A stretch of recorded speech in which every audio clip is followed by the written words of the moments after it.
An interim review of last summer's flood crisis has painted a dire picture of state agencies' ability to cope with major disasters.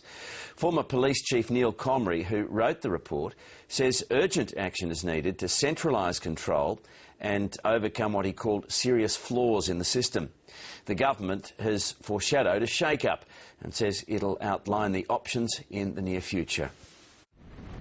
Last summer's floods presented authorities with an unprecedented challenge, and in spite of the best efforts of volunteers, there were failures on many levels, from wrong warnings to bad management and communication. Neil Comrie's interim report outlines scores of things which need changing to cope with big disasters.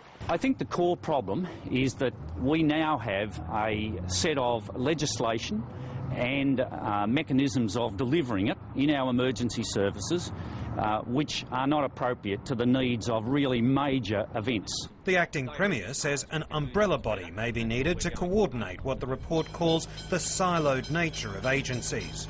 We need a better structure in our legislation so that we can have all those agencies working better together to deliver the outcome.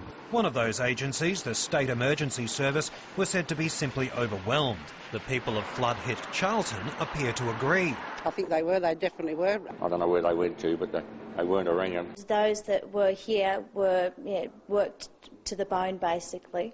Mr Comrie's interim report couldn't be clearer in its criticism or calls for action, saying it's imperative for fundamental flaws in the system to be urgently addressed.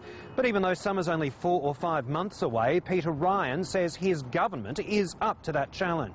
We have plenty of time. We have the next 4 or 5 months. It's imperative that they lay out for Victorians a course of action on what steps they're going to take. The government says the first step is a discussion paper to be released within weeks. The final Comrie report is due in December. Jeff Waters, ABC News.